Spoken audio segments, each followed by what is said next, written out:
Mais avant de clasher, il faut la target. Ça dit cible na yo, il faut y avoir bien. Pour ça, il faut cibler ou cibler ma bête. Quand tu clashes une personne pareille, c'est fini. Au bungi. Plus loin, si on a yeli batuba autotune sur scène, na ba séquence, ndé na biba batumi tu panzani papa paisani nyango. Ba c'est ngai batumusu so bazo critiquer, bazo loba. Non, je comprends en fait. Je suis là pour donner ba cours. Écoutez-moi bien. Dans 5 ans, quand l'émission le bon enregistré. Dans 5 ans, bako même na autotune na ba live chez les Congolais. Bon, on a vu cours en autre après 5 ans. Quand le premier mois, autotune comme ça la comédie. Roméo Golf. Mon cher Nabi me fait non mais c'était du lourd. Et puis il y a yembi à réveiller ma sensation donc ce faire état mususu to biteke mutu muso ko so ngote mais biso to moni moto initiative wana liboso. Donc ça réveille beaucoup de gens. La façon de voir et à faire rigoler, sa façon de faire les choses, on dirait ville yagi batu. On dirait ville est spéciale. C'est comme si c'est un artiste qui ne pouvait pas affronter la ville. On dirait ville est une liste de bâtiments à la ville, liste de bâtiments à la ville, liste de bâtiments à la concert à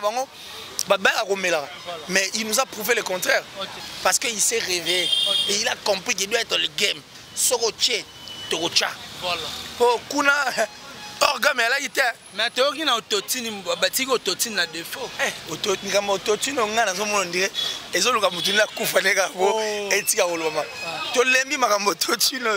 Vous abonnez na Killer si TV. La suite. Awa na Killer ça TV. Chaîne Oyo Tondi na bilengi ngeli. Bakobete la bino masolo Oyo boyo kananute. Bémission kitoko ezali awa bagagi ya kitoko yoko tala kaka awa ngai kutu mobikisi koluka ngai kuna te nazali nde awa mwana mama luya kumona Killer si télévision ye mama tata Killer si télévision yango yo ye batata mamba ndiku naza utinda bino naza conduire bino pour s'abonner masouvement na Killer si TV. On nous a bagage, ba film, ba mission, chronique musicale, chronique porticale, chronique chroniqueuse. Boulandangwa na Killer si TV. Tous les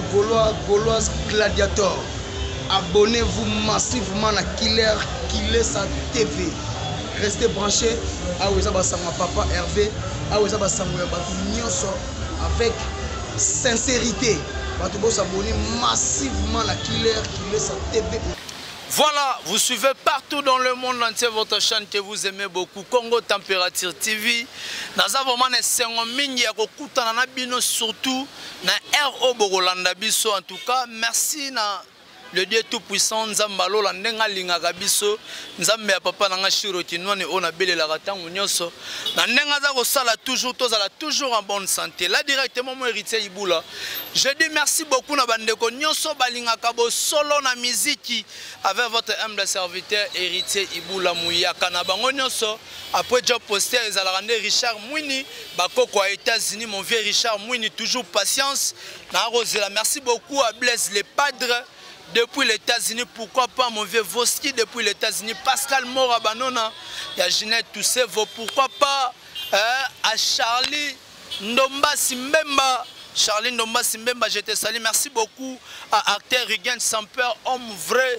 Merci beaucoup à Luda Chris, fil à l'aspect des États-Unis, pourquoi pas Lucas Chiquito, le patron silencieux, Motema ya Ariane à la Chocolino, la douce, pourquoi pas à Rutella Cadette. Motema ya Jofis Njungu ya men bangoto bafandaka na men. Merci beaucoup à mon vieux Adrisha motomètre. Beba Zibeba moninga ya Kakato Mandala. Pourquoi pas attention à la cambélisation. Papier Ekofo. Même morale toujours. Moi héritier Iboula par rapport à l'actualité musicale.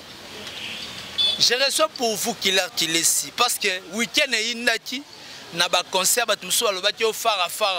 Mais tout le monde a dit que la tisse qui grandeur peu force à Ebanati. Moi, héritier Iboula, par rapport à l'actualité musicale, je reçois pour vous Killer si que je le dis. Bonjour Killer si. Ouais, bonjour héritier Iboula, Mouyaga solo. Voilà. Et puis au loin président. Il y a des défenseurs. Au Ténazala Kakati. Vous connaissez on défendre le style.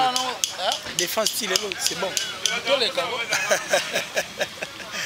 Merci à toi Ritier Iboula, merci à tout hôtel Abus Elvis Pochou qui est derrière cette caméra. Et puis les abonnés de Congo Température. Et je crois que bon les Mbaté continuez de vous faire abonner aussi, vous abonner sur notre chaîne qui est Killer TV. Et aussi la bien à cadre toujours pour pousser ma comme Nabiso Musika pour les Kakwa. Donc merci d'avoir tout balinganga. Et j'ai dit à la plus suspecte en tout cas et la plus discrète de France, Wana Datichou, la sponsor officielle en tout cas de ma chaîne. Merci à toi. Merci à vieux Nanga Janice Tanchunga pour Tubanga Mouchuri de Suisse-Irlande, le gourou du temps plein. Merci à Yves Massamba. Yves Massamba, en tout cas, merci pour tout. Merci infiniment, mon frère Yves Massamba, depuis les États-Unis. Merci encore une fois là à Smokey. Smokey, le grand rappeur Nagata à Londres. Et à mon papa chéri, Joe Lili Atala, le patron de Translation 7. C'est-à-dire, seul endroit fiable et puis viable, et pas beaucoup que ça, c'est ma traduction de Mikanda Nabino. Et ça, prenant chez Joe Lili Atala, dans Translation 7, tout le bras qu'il est en chair et en os de génération en génération forever. Et puis, la top modèle, la plus sexy et la plus belle de sa ville en tout cas, de là où tu te trouves, merci infiniment. Et puis je pense à mon frère mon frère Fly. Et puis Charline Dombassi, voilà, c'est le nom que je t'en vraiment très cherché. Charline Dombassi, même merci infiniment, merci en tout cas. Et puis Del Piro à venir. On est dans bateau vraiment bateau. Ils sont vrais, donc on a choisi il faut sur la banque. Donc Del Piro à venir. André Malouye, moi discrétion, à mon donc merci infiniment. Maman chérie, maman Julien Diebo Bissembi, depuis les États-Unis, donc c'est-à-dire Jean-Paul Bindamastaki, plus rapide que le vent, plus fort que toutes les vagues des océans, toujours plus beau. Voilà, merci beaucoup na bandegonyo so bakolanda biso da toi bolé mbabisoté balobi Claude Loukebakwe nos garçons de disque l'homme de jugement, pourquoi pas à Jean-Paul Bindamastaki, groupe FG fan soutien monde, on a vraiment en tout cas on a composé bon on a Sheriff Kachik, on a vu que bandeko baza tellement belé to kotanga tanga pe to kopesa mon numéro. Voilà, donc to betana moi ma solo par rapport à ma musique nengeza koloka kila si to monaki dimanche et indati faire gola oazaki na Oliver, l'artiste aussi était au Romeo Golf, na habité par rapport ya ngwema na o salamaki na ville au tovate en bon. Non mais c'est excellent, maintenant faire dans le game. Voilà. Il est maintenant dans le game. Mamonga na senga depuis Lélo, je suis très content et puis fier de moi et fier de bandeko tout au basaki pe musala o to accompagner l'artiste Mboga na biso, surtout faire rigola parce que biso tout to bi faire aïna ba réticence mon la musique et donc ça dit bandeko bossa na yandule ndule senga nengwana est-ce que Aroma donc ça dit il savait plus faire la différence entre l'artiste Ferré et puis papa Hervé. Ça dit Hervé Gola Batari, lui c'est un père de famille. On a venu à moto à papa ya banana ye à sa charge d'abango à s'occuper de la famille en tant qu'enfant, en tant que papa, en tant que noko, en tant que tata koulout. Mais sur la musique, osa Hervé Ferregola, osa Ferregola. Ça dit le padre Jésus de Niance, les grands chanteurs de mon pays. Donc sur la différence on est dans ça la montée. Mais si on il est dans le game, accompagné il y a rapidement bon oche toche. Et puisque là on a séparé nango, charo automobile Kuba. Mais faire rigoler ça qui na kanda Tony. Mais il faut mais musique yango na. Voilà. Musique yango moi te lobel yango. La musique c'est l'ensemble de beaucoup de choses. Certes, déjà côté mongongo tu ebi ko pousse na tie. Artistiquement parlant, il est fort. Mais il faut mon appelle matos et accompagner le pas matos mais ça et ça net nenga na lobarati. Et ça là bibou. Les lobes tu vas comprendre. Et ça malobo fait na biso lobara. Blaise Boula, YB carré. Voilà. Même Jido Boy, Jiga le fiel, il m'a ramboy. Un mec pas comme les autres. C'est-à-dire, il est mandé, bétande, binaire en la dernière position. Si vous bina, tu vas sur un matériel. C'est-à-dire, tu vois le matériel, les outils en fait de travail, la table, il y a quoi accompagner et le logo épais ça y est. Si vous déjà mon a épais si ma c'est logique. Et puis là dans les games, au moins Mutumso ata wa bindu lete a lobela pa tamsu parti au bakar les gars. Mutumso a qui pa makar ta qui pa blamba le côté bilamba ya lagi. Mutumso pa qui pa blamba ta qui pa côté mungon a lobeli côté mungon. Mutumso pa qui pa tamsu mungon tata la neni scène spectacle ko yembe ya lagi a qui peut côté on a donc je crois que c'est une personne qui a tout réalisé. A conseiller makamwana tout et pieds ça qui tord on a ninga ko sakanate neto le carré quoi donc la ville était tombée. Voilà. pour Kalabat Banor, c'est-à-dire la façon de voir et faire rigoler, sa façon de faire les choses, on dirait ville et on dirait ville est spéciale. C'est comme si c'est un artiste qui ne pouvait pas affronter la ville. Voilà. On dirait ville et une liste tout le monde va la ville, liste tout le monde va dans la ville, liste tout le monde va concert mais il nous a prouvé le contraire. On est à le roi deuxième fois au rang la monnaie, c'est-à-dire première fois on a le millionnaire où c'était la ville. Et deuxième fois, j'ai chez Temba, voilà. Oui, j'ai encore dégâts. Même ligne, c'était encore un autre dégât. Deux fois même ligne. Et puis, cinquième fois, sous ce que. Olivier Vert, non. Donc bravo l'artiste. Je suis content parce qu'il s'est réveillé. Et il a compris qu'il doit être dans le game. Soroche, Torocha. Voilà. Oh, Kuna. Orgame là il était mais tu as autotune batiko autotune na défaut autotune comme autotune on a dans mon dire et zo luka mutuna kufa neka bo etika oloma to lembi makambo autotune bon on a bien cours en autre après 5 ans quand le premier mois boy autotune comme ça la comédie auteur se continue à Romeo Golf en fait moi j'avais confondu quand ça on dirait on faisait appel aux musulmans. Je pensais. Parce que quand ils ont continué à arabe, mon talent podium.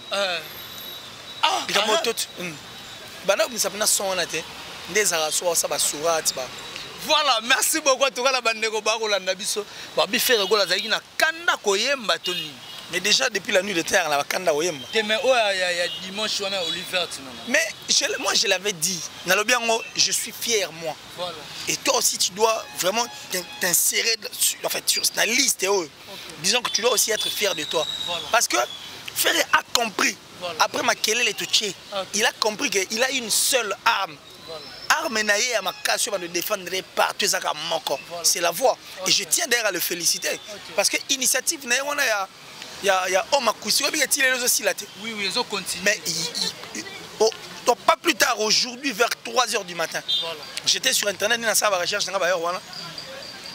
a joli Moubiala, le petit frère de Atari Wambi King Kester, le grec ici. Mais mon cher Nabi me fait non, mais c'était du lourd. Et puis, il y a Yembi a réveillé ma sensation. Donc, ce frère est un moussou, initiative donc ça réveille beaucoup de gens et puis permet de cassette comprendre que place donc merci à Ferrigola parce que tu as encore redonné le courage à beaucoup de gens encore les efforts pour qu'il pousse à l'ébosso. Donc merci infiniment. J'allais juste te remercier, surtout de nourrir notre musique. Voilà. Quoi nourrir en moi. Ok. Voilà, là directement j'ai dit après équipe présidentielle Maman Fanta Fofana, Bibi Choumou, Motema Cédric Makela, Naomi la japonaise, coach Emmanuel Kalonji. Voilà, tous ces Boumba Lisso est le motivateur. Lisso est le motivateur. Où est-ce que les gars? Voilà. Visiblement invisible. Maman Diwembo. Quelle heure tu es ici? Ya Willy. Ya Willy. Là c'est quand même ya Willy. Willy Manit. A changé appelé ça comme ya Willy. Ya Willy mais bien. Et les gars il a pas hérité quand mon qui était. Quel homme Laetitia? Qui là tu laisses. Batu ba ko lobati harmonie et ça ko umela.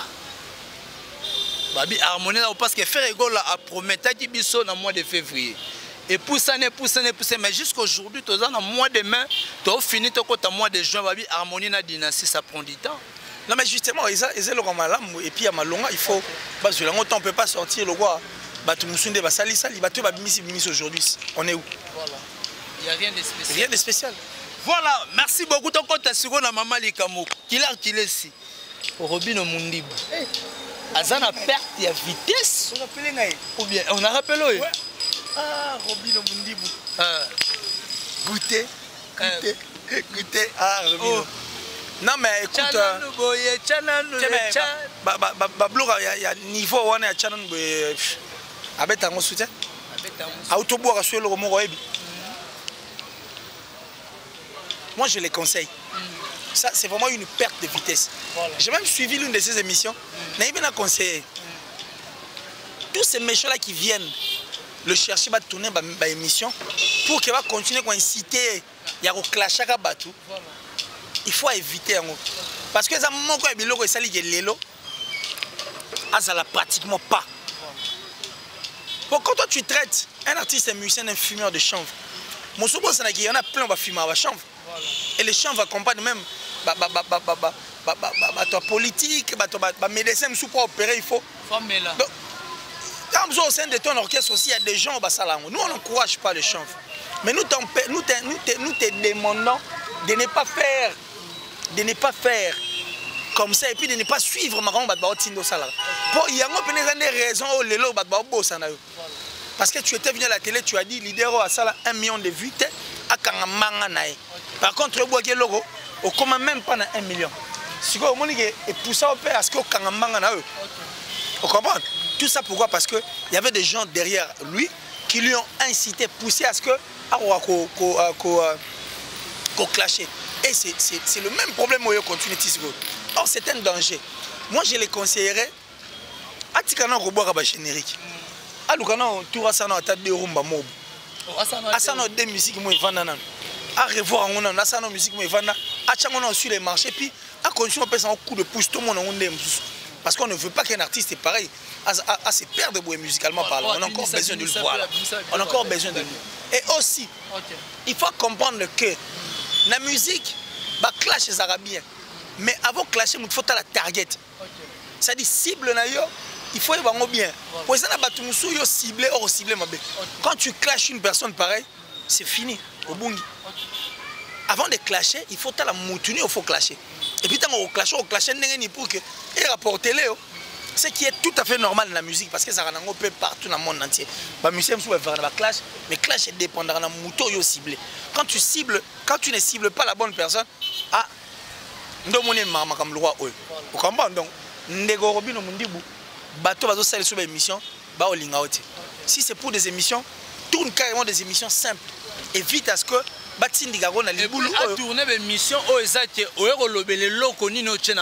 voilà. Et puis on met et c'est très important. Et c'est important. Et ça l'est bien. Mais la perte de vitesse, les appels visible. C'est visible. Parce qu'il nous a donné sa troisième tube à Pessibiso. Mais elle est inaperçue. Or, tu es bien dans Makambo. Peut-être que la musique aux obéta, ils ont accroché soutien. Mais quand on s'en a au rumba du genre, Lobino, Assomi, mais quand on a moins voilà, mais quand on a moins bon, ça fera du bien. Quoi. Voilà, merci beaucoup, ça fera du bien. Bah, poste, il y a des musiciens. Il faut. Et ça, la marandengeni. Non, tu vois, musique, est compliqué en fait. Certes, les musiciens sont en actualité sur Internet. On accepte. En actualité. Mais c'est de quelle actualité dont on le voit? Parce que l'actualité, il faut ça là. Moutago poste à karaté pour les séances en actualité. Pourquoi poster le roman? Et c'est pas ça qu'on va te bon milieu même dans l'actualité. Tu vois, moi je crois qu'il est préférable. Le musicien va se faire entourer de bonnes personnes. Voilà. C'est très important. Bato ba yebi management bien. Bato ba yebi neni moutago salara makamu. Neni moutago poster. C'est très important. Il faut voir quoi poster. Parce que moi je confirme comprendre makambo. Ça va moment là. Anyati bilama ne mo kana ngobwe. Soit là tiango ba romoloba. OK. Le ayez poster au bon moment et puis faire parler Batou. C'est de même avec Inosbi qui maîtrise en tout cas les games. Et aujourd'hui, je commence à voir Ferrego à le faire aussi. Et ça là bien parce que depuis on a reposté Tilelo, on comprend que ça fait parler les gens. Donc c'est comme ça que ça se passe. On ne peut pas venir poster n'importe comment et puis écrire n'importe comment. Non, il faut y avoir comment pour la nuit aux comment. Et puis pourquoi ils ont posté? Pour se reposter, ils ont le roman et le lobby sabat. Et ça c'est que pour ne reposter parce qu'il faut en actualité. Donc à tous les gens yo yé nango kaka au poster ka pour ni pour bien en actualité. Actualité ça bien. Mais faut en actualité, faut une bonne actualité. Faut tika le peuple là soit ça le pays ça la paie bien quoi. Donc ça dit tu postes quelque chose, oh melio va retomber les retomber ce que balobelio. Et c'est comme ça que ça se passe. Mais il faut pas poster vaguement ne bande on soit comment poster donc là poster ka pour ne se reposter parce que va qu'il faut en actualité, tu sais. Bon côté. Voilà. Bon ça m'a bien ma casse qu'il est. Voilà. En tout cas, bandeko ba kolanda biso na koti siko na mama na likambo. Parce que tu as que les journalistes sont l'Arabie sur la fausse information. Après, si papa Ali Dambote, Ali Damavouba. Ah, je te salue. Voilà. Et ça, tu as l'Arabie sur l'information, ils ont clarté. C'est dans le babon qui laisse poser une question par rapport à l'actu du net. On va consider son affaire, il y a disque d'or. L'actu du net. Moi, je crois que c'était une bonne machine. Hein? C'était vraiment une bonne machine. Mais à un certain moment, ma impression tout le monde la machine au boussole va perdre nord. Et puis la machine est comme folle. Tu comprends ce que je veux dire? On dirait que pour faire une interview, si, j'ai comme l'impression. Parce que Babana peut attaquer Kofi Olomide. Mais quand Kofi s'était décidé de leur donner l'interview, Kofi a comment lavé et puis a comment Kimia. Mais c'est difficile de voir l'actu du net mettre Ferrégol. Je crois que ça peut-être pas plus long interview. Mais ce que Bango qui s'appelle des journalistes et autres, quand ils viennent à la télé pour tourner des émissions, ils ne doivent pas faire des histoires à sentiment. Il faut pas ça la makambo et ça la penza qui va ndeko ba yeba. Promotion d'état promotion moi à ma baie. C'est-à-dire utiliser le média na mangamba lokuta pour pesa le coup na mutu mo le coup moko oyo bozo bosa na ke le couter na ngon escalier mais suka ça nini et comment regarde maintenant ba piler le ba faire avala battu sur le stream sur ba vente actuelle et artistes neni ba fan il fallait ba kende ba soma ba lakisa bango notice te ba lakisa bango neni a osela ngo pété bango ba yera ba lobby ba ndeko ba moni bo to ça la cotisation pour que tout le gâteau rafle disque d'or. C'est étonnant. Même na ba snap ba ko mokamo biso mto kwa batu nini to pesa ngo so artiste akokisi makamene to pesi mais ouais comme na ba manager na ba fanatique ba ko mo benga comme si banga bazo benga biso ni po biso depuis to bana musala mbali boso to kutana makamba benga biso ba tula soki mutente na ça disque. Ce n'est pas possible. Na vie ce n'est pas la bango ba to tika nyoso na défaut.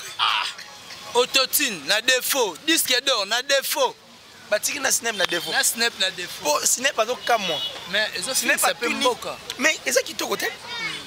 Tout ça pourquoi? Parce qu'ils ont voulu faire des histoires, il y a sentiment pour plaire aux gens, hein, du genre que au moni boye pourtant m'envoyer ça les mises à bon côté. Ça c'est détruit et puis déformer en fait l'information. Aujourd'hui tous ceux qui ne y aura 55 millions de streams, on dirait bah gratuit et les gars belé. Parce que il y a ressemble et ça n'a assez. Bango ba y na TV le premier. Bon, et comme il est 3. Le 3. Oh, le 24. Bah, pousse le 24. Le 24, il y a un éléki. Et puis, bah, le bas qui bango moro. Que ceux qui le 24 éléki disent que d'or on est zoamité, ils vont venir tourner une émission, ils vont parler tout sur l'artiste. Voilà. Mais j'ai parié qu'ils ont aussi été corrompus. Pour notre cas, le monde a bangoté. Pour le 24, ceux éléki, ceux qui date au bureau de chaque victoire, éléki, qu'est-ce qu'on fait? Il faut venir. Pour expliquer biso et leur on est éléki. Pour rafler disque d'or. Et ils ont joué un crédit na bango. Et ce n'est pas bien. Ils doivent comprendre ceci. Au moins même Bagim ce monde na Nino et tous ces gens qui sont na game on ba disque d'or. Donc ça dit nanu ba bengate. Abenga ce n'est pas tout na comme na niveau il va appeler pourquoi? Lui ne fait que son travail.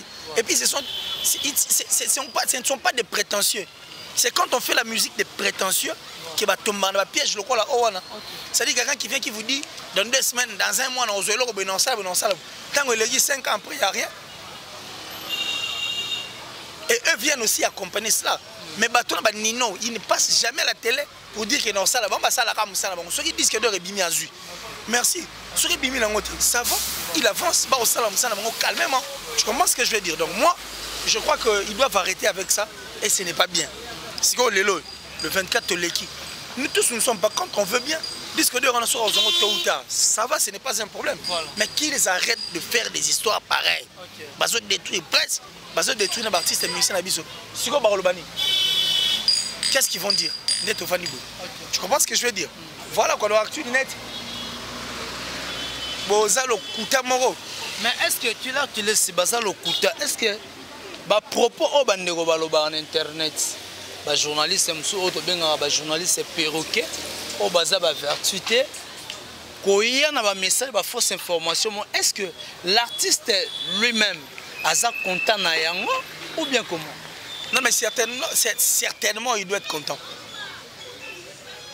Il doit être content. Certainement. Donc il y a lingane ba bloquer les canons. Non mais je crois qu'il le voit.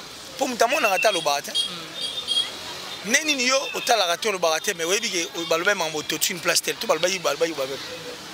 Parce que quelqu'un qui n'est pas content de quelque chose, a réalisé un maman. Neni boula te bon côté. Pour nga na monango avec Jibem Piano. Je crois que c'est un fan ou mutumo pela un poche a posté leur moro sur internet. Oh na kati lo rwana sur 100% vérité, on dirait vérité ça les gars moi 60 et puis 40%. Et les gars, j'ai pas tant à mon poste, tu as un bien habité, l'on l'a pam pam mana. L'on là. Ngana muta prestige, t'es l'on là. Il n'est pas prestigieux quoi donc. Ça dit bien muta papa, c'est pas un prétentieux quoi donc. L'on là, bah l'on du coup, parce qu'il n'était pas content, c'est comme ça que les gens réagissent. Quand tu fais quelque chose, et qu'il y a une rencontre, na vision, on a ramené au hôtel, automatiquement il faut te les mélanger. Voilà, est-ce qu'il existe aussi les musiciens? Bien la musique prétentieuse. Mais justement, la musique, on va en haut. Ngandem na sala boy. Ngandem na ena boy. Ngande pof, ngana pesa court, ngana sala boy. Dans 2 mois, on a reçu bord, on a tout le monde actu net. Dans 2 mois, dans boy. Mais est-ce que l'artiste ne savent pas que non, sur les bosseux et la caméra qui émission sera toujours enregistrée? Parce que Nathalie a des émissions na les cas la lobaga bon enregistré. Bon, il oublie aussi. Quand il demande aux gens d'enregistrer, il faut que le monde comment le monde comment rapprocher. Et c'est là grâce à l'internet. Avant à l'obalikamu, il faut tourner en langue ou bien il faut passer la recherche. Vous comprenez? Soit il va salir la recherche automatiquement. À quoi il va y mais si on a aussi les recherches, tu vois, pour pas tout le monde comme on a continué à Google. Google, tu touches à ma caméra. N'importe quoi, on a besoin de Google. Et ça, la Google, mon a zobo, c'est Google ni Google, mon soit une place fiable, sur lequel il y a des informations sûres et vraies. Vous comprenez? Donc, l'artiste doit éviter de venir passer à la télé sans pour autant consulter dans le bateau. Aïe, bah, qui internet et comment t'as là? Et bien, moi qui est comment? Pour l'internet. Mon issugo. Ah. Voilà, merci beaucoup Killer. Si parlons un peu des succès et ventes des albums. Bien, papa. Moi, il y a des émissions de ces journalistes, des analystes qui viennent à la télé pour parler. Sur base de quoi? Succès, la vente. Et ça, la vente, c'est autre chose. Le succès, c'est autre chose. Tout le monde a bandé, mais ça, la succès, mais t'es kamate. Mais ça, je suis ça, la succès n'est aucun candidat, mais et au Tekama. Vous comprenez? C'est tout à fait logique. Soyez le réseau Tekama. Soyez le réseau Tekama. Pourcentage de quota, surtout ceux qui ne sont pas dans la bûche salariale. Tonnerre à mamie qui m'a droit d'auteur et autres. Voilà, m'a droit d'auteur et autres. Ceux qui vendent les motos, il faut azwaga. Parti na net na. Et il y a un permet de faire tout.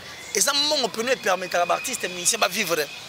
Bah droit pour ne pas période de Jean-Jacques Goldman à ça je crois il y a eu une activité dans la musique mais à ça je crois on est il y a 2 ans tu as eu 1 année ou 2 ans à percevoir à peu près 2 millions au moins c'est cet argent là qui permet aux artistes de vivre. Tu comprends ce que je veux dire? Dans le succès il y a une grande différence entre le succès et la vente. Nous tous ça rappelle succès à tes karaté. Les gens doivent comprendre beaucoup de choses au moins bah la belle au monde et ça bien être dans un grand label. Ce n'est pas mauvais. Vous comprenez? Pour le label, au monde, on a un gros matisayo et gros kitisayo. Mais quand tu as un contrat direct, on a un label, on peut nous candidater, papa. Parce que dans la musique, on explique en la musique, tu as un producteur, des producteurs de la chanson. Tu as un compositeur, tu as un texte, tu as un vocaliste. Vous comprenez? Tu as un instrument. Et ces gens-là, par chanson, je crois que. Bon, généralité à label, une chanson, 50% revient dans le label et le autre 50% ils en a bateau à Betty musique. Donc, moto à Betty, moto à Sali vocal, moto à commis Donc c'est tous ces gens là qui participent pour qu'une chanson eza la bien tant 50% sont na maboko na bango mutu tout en a droit nango yango na mo artiste pas comme robeta ba guitare pour biga moi le chocho sanini et matakwa et c'est comme ça que ça se passe quand tu va tromper à mutu té comment dit label est là bien eza nango bien être dans un grand label c'est bien mais label est matière qui tsara et ceux qui ont un contrat de mo bena label le chocho biga ya rapidement compliqué non mon artiste et musicien bien comment qu'on s'auto-produire par exemple Youssoufa il s'auto-produit lui-même et l'engagement label square ce label est signé na été mais signé tam sous na ya yopé et que moi bah pourcentage rose peut-être une grande partie de l'argent et ça la bien mais moi je crois que bandego barolo maramba rolobana par rapport à succès na vente il doit faire très attention parce que la vente c'est autre chose les succès ils ont makambo mususu voilà. Succès peut eza makambo mususu vente peut eza makambo mususu. Parlons un peu de Olivier Chimanga. Tiki bande qu'on a défaut. Non, opération tika. Mais opération tika bat na défaut. Parce que tant to pesi ba définition to tina bat bandimi te babité. To benga expert Olivier Chimanga. Aloba. Olanda ji? Na mona ka ndo bisenga. Na mona ndo bisenga, na mona pe extrait de l'action ka. OK. Parce que on a la difficulté à Hollande ba. Biloko ndengona. Ça dit ndenge yo l'action ya muki wana. Ya muki ka wana. OK. Ola oyoki ba dire Olivier. Il n'a fait que dire la vérité. Voilà. Et puis ce que le ça l'a passé ani. Pour que bol bambalama OK. Bon. Artiste à Kosaki. Voilà. Au moins vous n'avez pas voulu dire ça. Mais est-ce que imaginez ce que vous souffert rigolo. Mais c'était innocent. Les héros ont une analyse. Qu'est-ce qu'on est ni quand l'artiste fait quelque chose qui est dans l'encontre au lieu de clairer la lanterne et puis dire la vérité à l'artiste vous ne voulez pas. Vous pouvez en forme moi vous l'attiez en veste moi pour le roi en monter. Après vous allez dire à l'artiste moment moussoise bon pour vexer mais c'est pas normal. Ce n'est pas normal. Et le résultat visible dans mise qu'il y a eu moins de dérapage. Nous sommes bons comme on est ça lapsus language. Vous imaginez. Et pourtant il y a eu une erreur. Et puis c'est visible. Des gens qui ne veulent pas aider les artistes na biso ba mité amabe. Né yango fu ba tu belé ba kena libanda na. Ku benga na bango no pe na orchestre ba no tuna mutu na mutu apport na. Ce sont des gens qui induisent les artistes en erreur. Et par contre, arrive à faire, il y a réparé. Non, pas dit malibanda. Qui est pas dit non. Qui a tolobé majabu. Majabu. On va comédie peut bani majabu na bango. Bah ça na bango pelo, bah ça rappelle l'autre. Bah ça rappelle l'autre. Pas dire mais là on a succès bah y a artiste ango. Voilà. Bah il fera na comment on poudre regarde donc. Bah ça a rien. Rien. Voilà. Merci beaucoup. Vérité ango et une escalade. Voilà.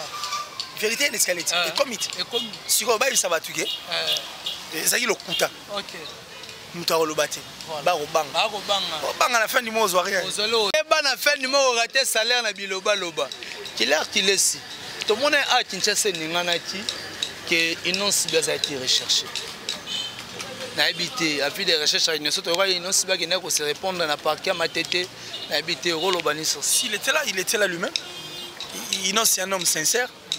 Dans le baron Balébélé qu'il a toujours été sincère envers lui et il a toujours été vrai. Et je crois que Nambarambaba donc il est parti comme tout citoyen. On attend tout à l'heure qu'est-ce qui va encore venir après. Le reste affaires judiciaire, je suis vraiment en train de chercher, s'informer là-dessus. Enfin, étant tu as un plateau tout sur la peine Marambo Isa, vrai quoi. Voilà, merci beaucoup. Vraiment, na sous émission na biso libération et Saratola. Rolo ban le to moni bande ba mo changer maloba. Bandeko ka ba une information ba mo na TV ke ba kanyi Saratola lelo ba komi ko transformer sous message en ko lobati. Saratola za na prison. Est-ce que va rebelle buso ba rebelle na lobango? Mbili buso. C'est pas la rebelle buso ba c'est belé. Voilà. Pour batamaye les ba mo qui est tellement que il y a zo parce que ba ligi belé et ça que batamaye la taba sale fort. Il y a baso batama odem lo bosani. Voilà. Merci beaucoup vraiment qu'il a laissé na moi temps aujourd'hui par rapport à Marambo ezali kolega na musique na biso to komi na suka.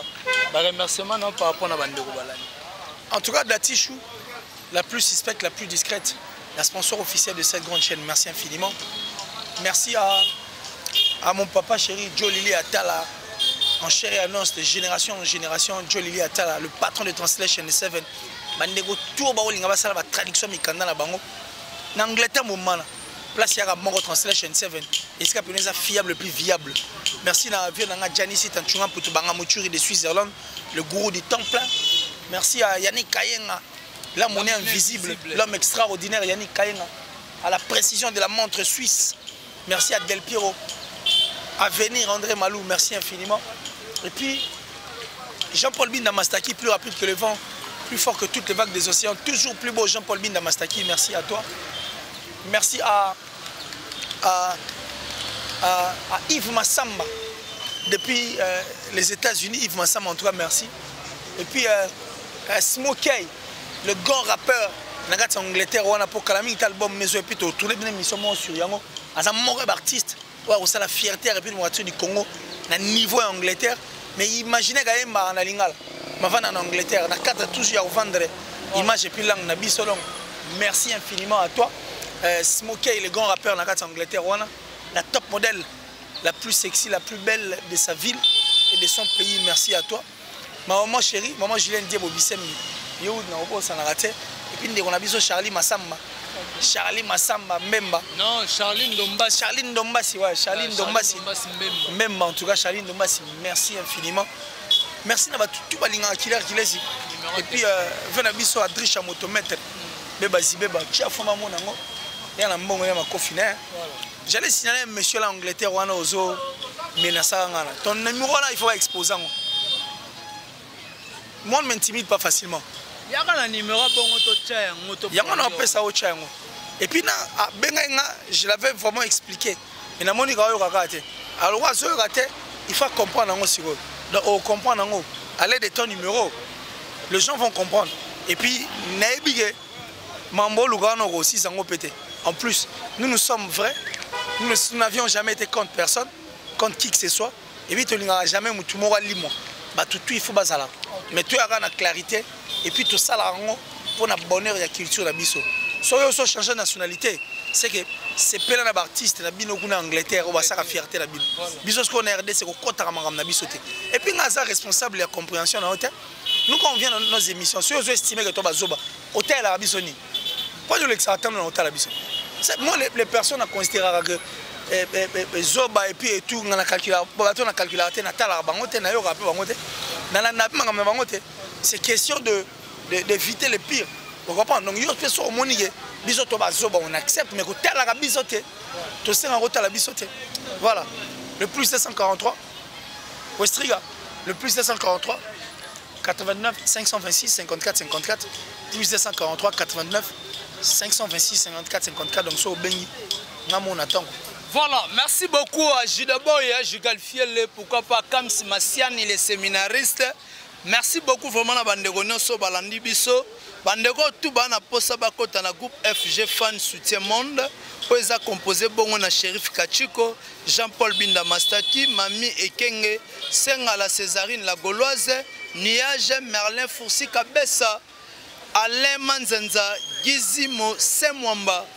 Contactez Bango Orozobongo Guy Denise na 0033 641 94 69 90 0033 641 94 66 90 Wana Ozamo Bimba. J'ai dit merci beaucoup à Papi Pambou depuis Afrique du Sud, je te salue. J'ai dit encore merci beaucoup à Mokonza Mboka, le tout puissant champion Wadol depuis La Rochelle. J'ai dit encore merci beaucoup à Bruno Loubi Kambonga, propre Sandra ta maman la Petit Brown, Junior et Broly, 10 à match. J'ai dit encore merci beaucoup à Hervé Bossitampene, merci beaucoup à Trésor Nitou, pourquoi pas à Musée l'assistance Elvis Poche sur la caméra, merci beaucoup à Maman Rosette à la fleur d'amour, merci beaucoup à Bandeko Nyonso.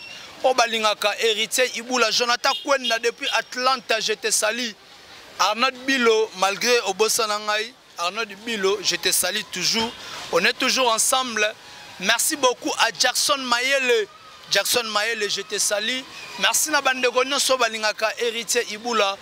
Maman m'avait chungu mutete la solo Julia Florida maman na Jansi.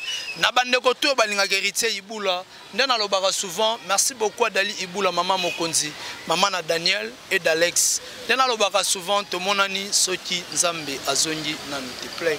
Vous abonnez na Killer Kilesi TV. La suite awa na Killer Kilesa TV chaîne oyo tondi na bilengi ya ngeli bakobetela bino masolo oyo boyokana nute bemission ya kitoko ezali awa bagagi ya kitoko yo kotala kaka awa ngai kutu mobikisi kolukaka ngai kuna te nazali nde awa mwana mama luya kumona Killer si télévision ye mama tata Killer si télévision yango yo ye batata mamba ndiku naza utinda bino naza conduit bino pour s'abonner massivement na Killer si TV olingula na bagag ba film be mission chronique musicale chronique porticale chronique chroniqueuse bukulandangwawa na Killer si TV. Tous les Gauloises gladiateurs, abonnez-vous massivement à Killer sa TV. Restez branchés à Ouezabasangwa Papa Hervé, à Ouezabasangwa Batunyoso avec sincérité. Vous abonnez massivement à Killer sa TV.